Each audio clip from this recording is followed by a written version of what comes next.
Hi, welcome to the Grow Podcast, brought to you by the Agriculture Option. This is where we try to make agriculture a more viable economic option for all. And when I say all, I mean every single age range. We're going to get into that. But my name is Blessing with the S, and today we are having a very, very important guest here who'll be talking about agriculture and how he found himself in the agriculture space. And not just that, we'll be talking extensively about agricultural interventions, especially by the government, by bodies, by individuals across the country and across the continent. So it's going to be an exciting episode. You are in for a ride. Before I get carried away, let me introduce my guest. This is the CEO of Omotola Livestock Farms. And when I say livestock, guys, I remember the fish he gave me. I'm still reeling with excitement. But then I have with me Ali Omotola, ladies and gentlemen. Welcome. Thank you. You see, I talked Thank you, about the Blessing. fish, so you have to give me something else. Don't worry. I got you covered. Anytime you Exactly. need fish, pull out me. It's sweet. Anyways, Ali Omotola, welcome on the podcast. Thank you. How have you been? Fine, I'm fine. I've been doing a lot of things. The last time we were together, we talked about how I wanted to start up the farm and get a lot of people. Mm-hmm. And now, we thank God, we've started the mentorship already. Interesting. We have people already. So everything is Great. going well. It's going Despite well. the economy, we are still doing well. Okay, we're going to get into that. But I'm very, very curious as to how, first off, you don't even look like you're a farmer. So do you only farm, or is there any other thing you look I you need do? to keep up and maintain these things. It's giving let me call myself a social farmer. Okay. So- What does that mean though? Okay, there's this perspective about farmers that they don't have more time to take care of themselves, to work on their body. I still maintain everything. I still have my stylist. I still go to the gym. I still follow the normal routine that I do before I started farming. So I can call myself a top-notch agricultural person. I love it. So I'm That's there. why you're here, because you're here to I'm give there. us the hack. Don't worry, I'm with you. 100%. Okay. All right. But how did you start? Did you always want to be a farmer? How did you get into farming? I've always wanted to be a farmer. Really? Yes. Hmm. I started from in our family, we do fish farming. So when I finished school, I was like, I don't want to work for anybody. Well, I just want to be busy. So I started buying farms I buy farms from people around me. All these old women that they used to plant large acres of cassava. And luckily for me that time, there was also scarcity of gari around. So I was able to buy the farm. I get people to uproot and peel some gari, Really? and I started packaging. So were you doing this maybe, little by little while you were in school? Did you have the foreknowledge of it? I know you said that you Yeah, your family- I'm a graduate of food science and technology. I see. So I've always been interested in food security and food safety. I've been a victim of food poisoning and all those. So I'm always curious with what I eat. So since then, I wanted to be part of the community that is going to make everything safe when it comes to food safety. Right. So that's why I'm there. So I found myself from the easiest access to food. Gari is easy now. So let's start from there. So once you start making gari, this gari, people used to see that it's dirty. Stones are there. Once you sow gari, gari, you won't pack with all those things. But some people even say that's the sweeter. That's the No. sweetest part. That's not the sweet part for me. Okay. So I started that phase. I started packaging in all these transparent pouches, and people are like, where did this one come from? Oh, this kind of farming is from another angle. Though there are some challenges at the beginning, people don't want to, because the cost of packaging is different from when you go to the market and they just sell it inside a nylon for you. Me, I have to buy stickers. I have to package. So the marketing was so difficult, because what they want to buy from you, there's somebody very close to them that is selling the same thing. But the only unique thing you have to sell is Your the branding packaging, and the yeah. packaging. So how do you want to convince people that my own is different from that one? But you still have to compete in terms of cost and everything. So I started exporting. I have people around. I started social media marketing. I started exporting, and from there, people around me too, they know, this thing where people where they abroad, they come buy you. Make we self try them. So they started trying it. The aroma, the color, and everything, the texture. So from there, we started this general farm processing. I started smoke catfish. I started smoking ram, goat, bush meat, and all those things. So now we have more streams of agricultural produce that we do. So don't worry, agriculture is now profitable than everybody might think. I That's why we're able to yes. maintain all these. Yes, I think it's important we emphasize that. But then again, I know you had mentioned one time that you were a part of an initiative, a government initiative. Yes. How did you get into that? What was it about? How did you hear about it? And what has it done for your brand? I'm somebody that I like talking a lot. I don't hide what I do. So when I started all these agric stuff, when I started packaging the gari, the fish, so I have some friends that I tell, "Ah, I'm doing this, I'm doing this." So there was a day I just got this text on WhatsApp that they are doing a program at Alausa. They are going to train and give seed money to people. Now that money capture me. Your Money. ears stood like this. And anything that you hear from government, if you give us 10 million to start. So I went there for the training. We did some interviews and I was lucky. I was part of the first 30 people that was trained. The program was called Youth Farm Lab. So I don't know, maybe they still do it or it has been discontinued. I don't know. But that program was able to teach me. Before I was a little bit a crop farmer. That's why I was doing gari, maize, okra, ugu. But later, when I did that training for 6 months, I was on a pig farm at Okearu. I learned how to castrate the pig. I learned how to take care of cattle, sheep, and I know how they multiply. I'm like, this thing is a numbers thing. Oh. The more you give, the more you get. So the main reason why people see this agriculture as there's no money there is because they are not putting more money. Right. If you put more money into agriculture, you definitely get from it. So that was how I found myself there. Because after that program, I was exposed to a lot of things, especially how you can make profit from agriculture. Though all business has its own challenges, but agriculture is a business of passion for me. So no matter the challenges that I face, the passion for agriculture keeps me Still going. remains. Okay, so very quickly, I mean, you did mention that, this initiative, you're not sure whether they scrapped it or it's still there. And I want us to take that up. Do you think that there are as many initiatives that there should be when it comes to encouraging, especially the budding farmers or even the farmers that have existed before? Do you think some of these things that you benefited from are still in existence? And if they are, do you think a lot of people know about it? Because it's one thing for it to exist. They don't know. That's the problem. I don't know. Our government don't push more money on publicity. We need to work more on publicity. Once you see other businesses, other fields, you see how they channel so much into their publicity. So now, I think recently I can see online now, farmers are coming out to showcase what they have and tell you how profitable agriculture might be. So if this thing has been going on for long, there are a lot of people that have invested in wrong businesses because they are not well informed. True. So once you are informed, you would have been able to know that agriculture is also from agriculture. I can buy Lambo. So I can buy Lambo too. Buy Lambo. So you can invest in it. So the main focus now is that we need to talk more.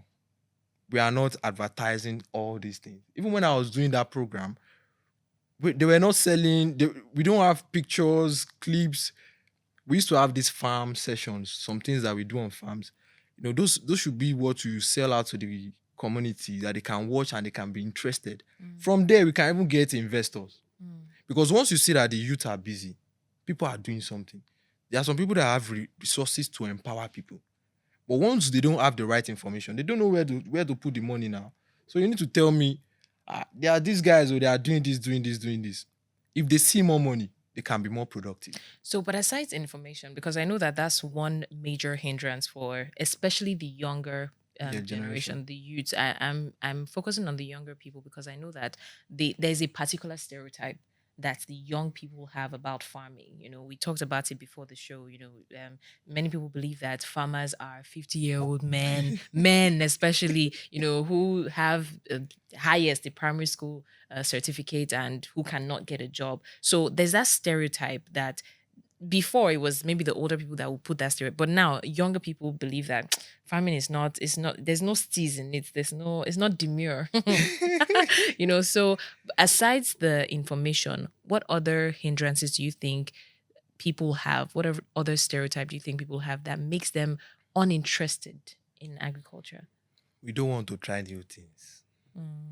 People don't want to try new things. And it is not actually their fault. Because sometimes once you make a mistake, to correct that mistake might take you 5 or 10 years more. Mm. So that's why we are doing something like mentorship.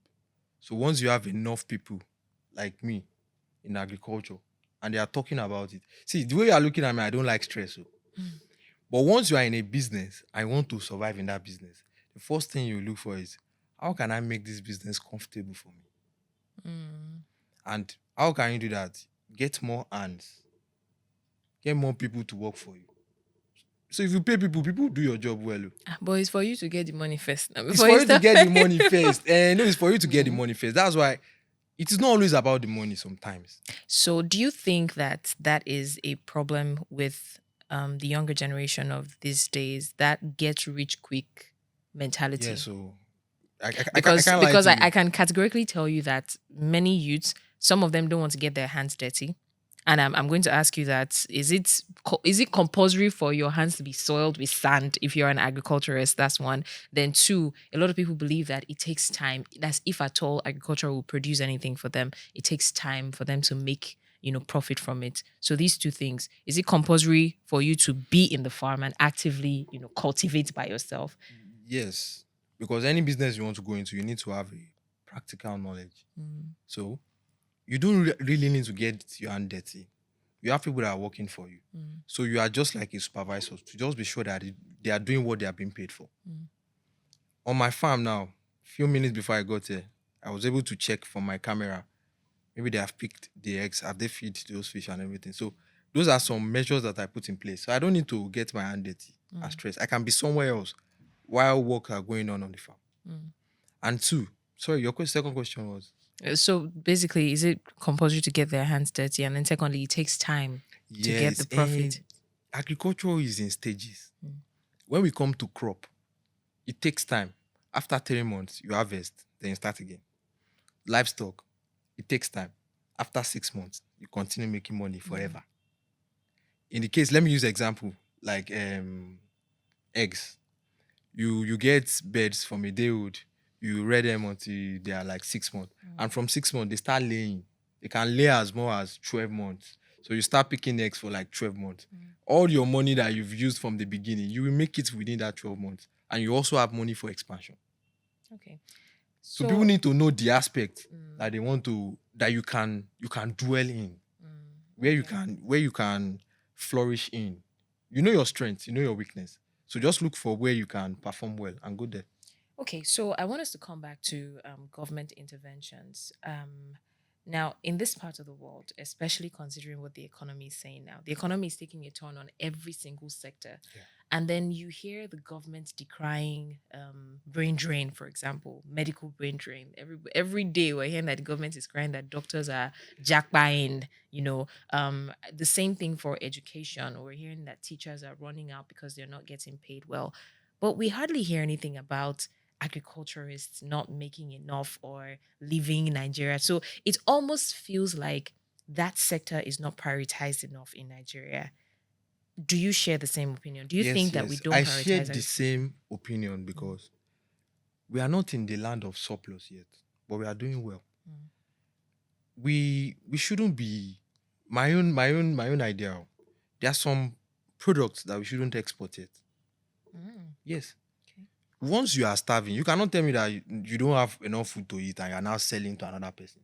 Something that you don't have that can take you for 3 months, and you decide to sell everything of this month. So in the next month and the second month coming, how do you want to feed yourself? So we shouldn't be exporting yet. You export your surplus after you've been able to stock and know in the next 1 year or 2 years, I'm going to be very, very okay. Then the leftovers that I have, I don't want them to damage. Then you sell them, use them as profit. That is what we should be doing in this country. So there are some products that we are not supposed to be exporting yet, that we still need ourselves. It's not even enough. And we are selling it out. That's why we have inflations everywhere. Maize, one of the major components of making feed. Maize is there, millet, wheat, sorghum. All these things are what we are exporting. We are buying one bag of feed for more than, I can't even say, I don't want to call the actual figure, but it's much. If this chicken tell you what they are consuming. You said we feel like people can consume something like this. So that's why the cost of other produce are going up. So why do you think that the government is not heavily invested in agriculture? Very quickly. Maybe they have not seen, they are not convinced yet. Because even our Ministry of Agric, I don't know, they are not doing more research. If you do research, you put people on the field, they will get to tell you that surely be by Owo Wambe. Let me brag small. After petrol seller now, we farmers now we are the one that we are dominating. If you see the way people used to call me and beg me, let me tell you a secret. As a livestock farmer, you can never meet demand. No matter your capacity, you cannot meet demand, except you want to kill yourself. They'll be asking me for 4,000 crates. I'll try to meet up 4,000 crates. Then you'll be surprised that you need to meet up with 8,000 crates the next day. Okay, all right. Chew on that. I mean, they just they just let you in on a big secret. But you're still watching the Grow podcast, and my mind is blown. We'll come back very shortly, and the conversation is nowhere near done. So don't stand up from that seat. We're coming back.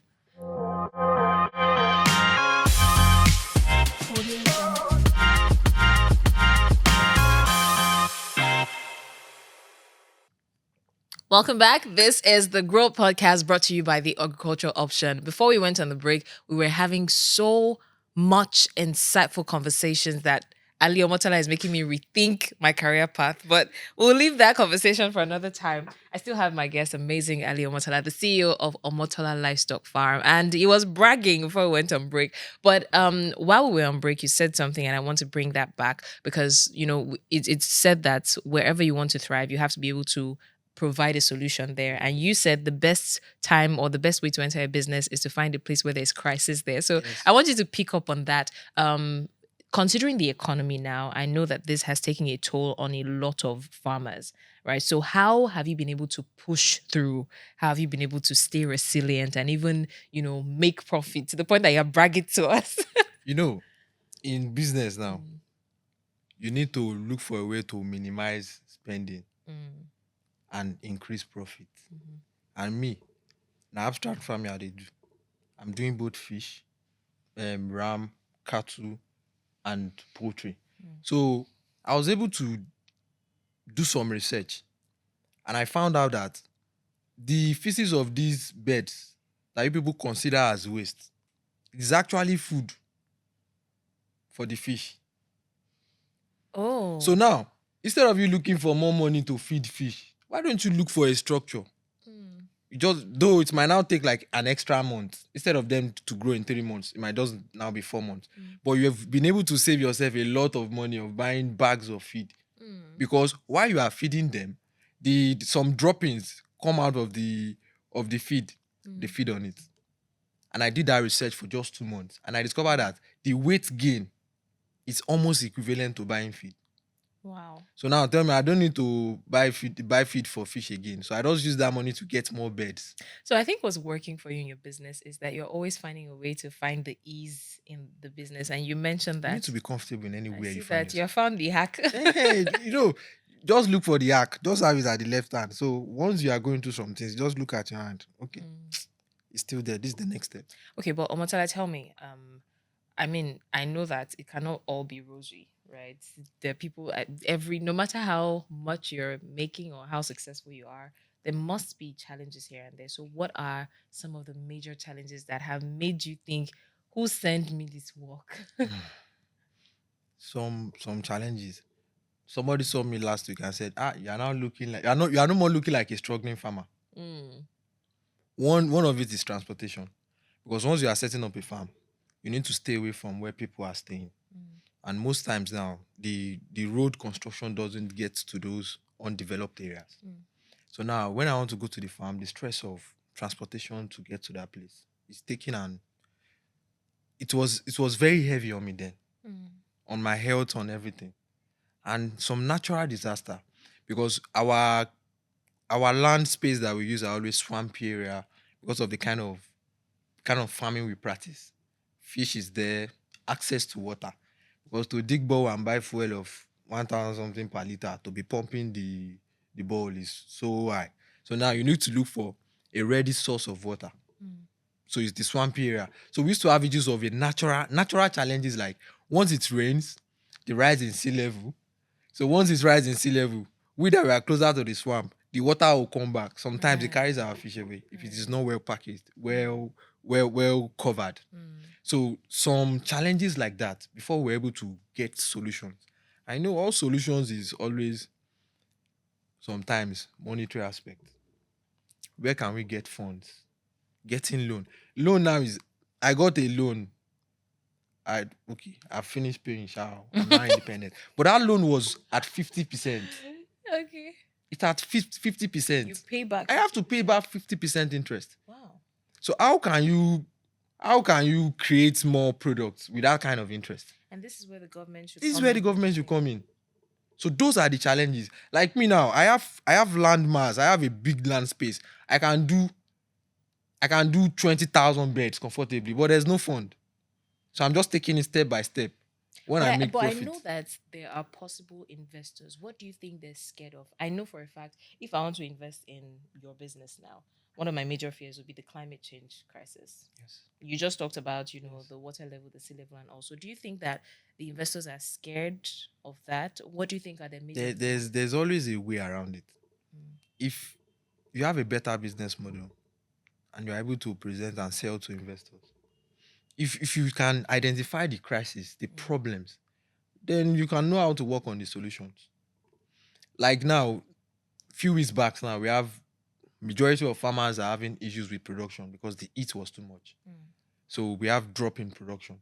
But there are farms that they have a very good housing system with air condition and heat extractors. So tell me, they don't want to have those kind of challenges. Those are solutions to those problems already.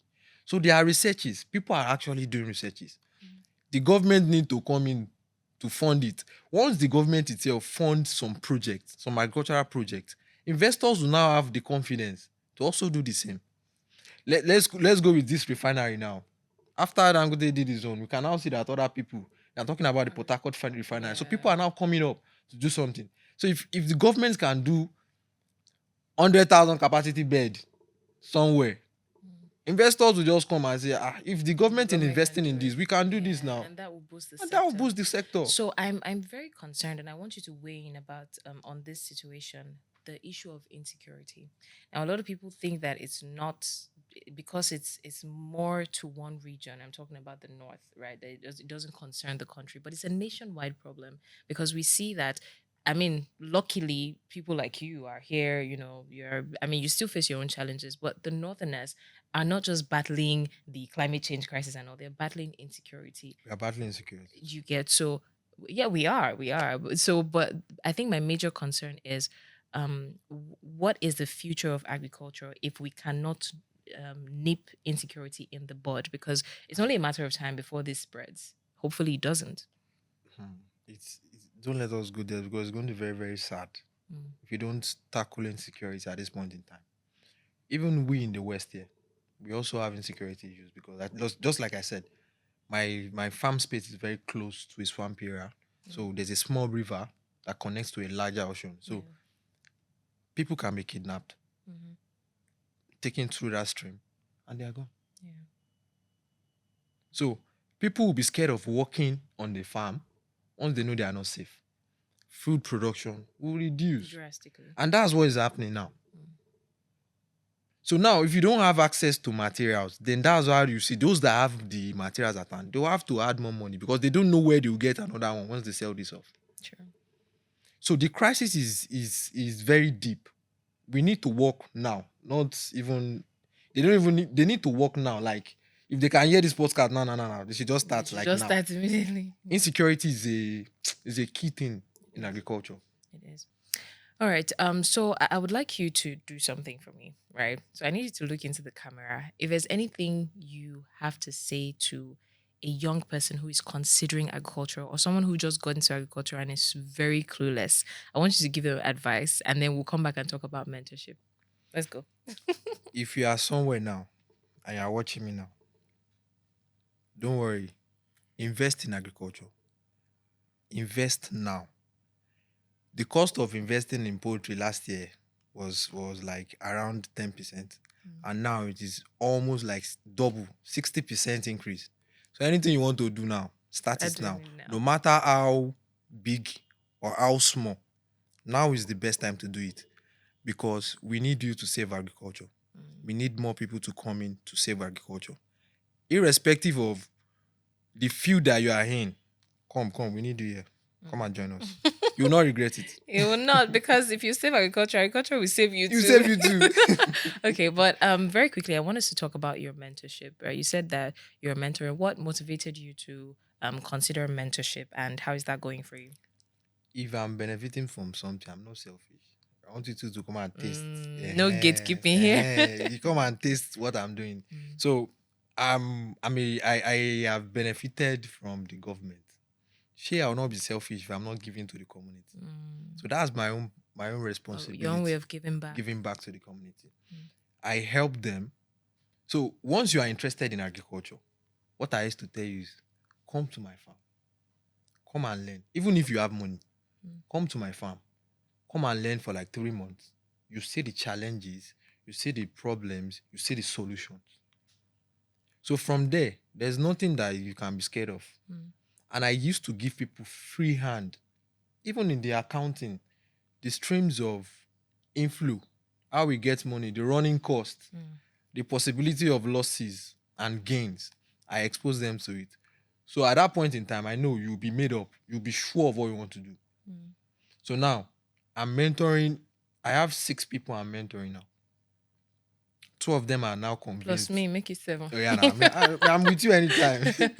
So 2 of them now are now convinced that they can do it. Because sometimes some business, you look at the stress level, you say, can I always... In agriculture, you need to have time. That's one thing. Your time is what you are actually selling. You know, it's 3 T's. It's time, treasure, and talent. If you do not collect time, it will collect your treasure, which is your money. If you do not collect money, it will take your time. That is how agriculture works. So if you don't want to put in energy, look for people that have talents that will do it for you. And if you don't have people that have talents, spend money. You just get results. So that's what I'm teaching my people. All these 3 T's, you've been able to go through it. Which of these do you have? Which of these don't you have? Which of these can you buy?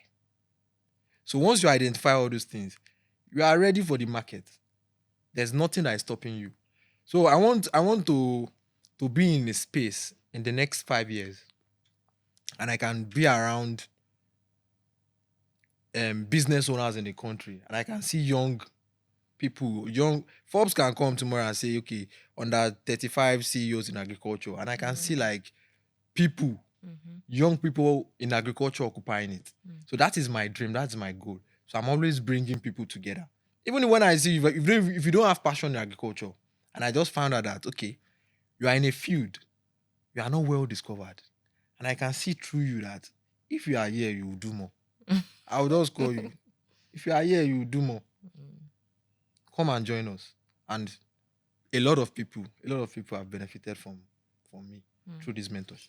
I like that. Okay, so one final question before I follow you, because it's like I'll leave my job and follow him at this point. So one final question. 3 things the government can do to better the agriculture sector in Nigeria. 1. Funding. 2. Access to materials. 3. Empowerment. Bam. Do you want to speak more on that? My empowerment is education-wise. The agriculture that we're being taught in schools was just on the surface. So after school, they need to do some programs, some seminars, like a routine. There's always a gathering, a summit that people come to talk about what they've discovered in the past one year in agriculture for other people to learn. Those kind of summits should be organized there. That's where the empowerment comes from. That's where people learn. And what you are about to talk about might be what somebody is facing. And when that person comes to that garden and you just talk about it, I just get this thing for free, something I've been suffering from. Sure. So that's my own aspect. Great. So let's do something. Pick your mug. Let's make a toast. Okay. To rediscovering agriculture, Yes. reviving agriculture, and reorienting people on agriculture. And making billions in Making agriculture. billions in agriculture. I'm following you.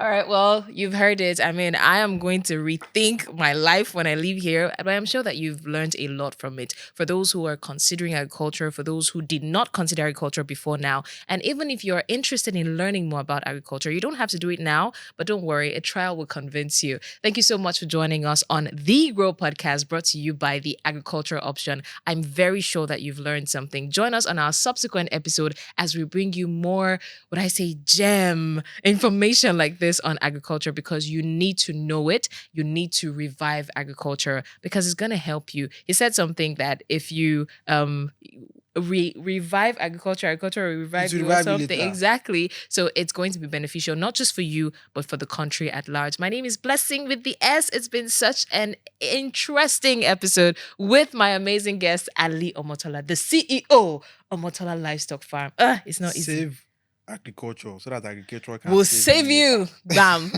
See ya.